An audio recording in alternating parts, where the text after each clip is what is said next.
6টা সেলাই মেশিন একটাও চলে না, তাহলে ওখানে 10 জন কারিগরি শিক্ষক আছে, তারা কি করছে, তাদের কাজটা কি?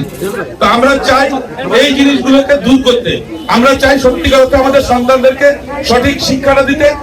কাজ করেছে এটা আমাদের একটু সবাইকে বুঝিয়ে দিবে, সেটা আমরা বরদাস্ত করব না।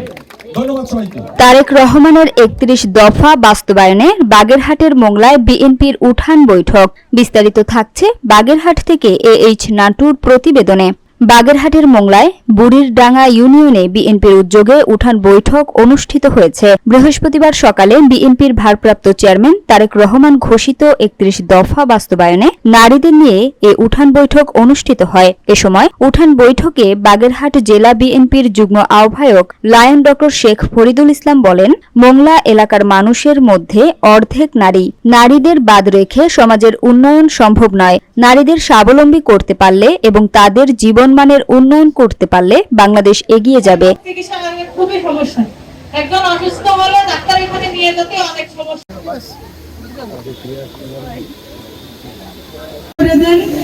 রাস্তাঘাটে একটু সুবিধা করে দেন, আমাদের সার্টটা যাতে ঠিক করা যায়।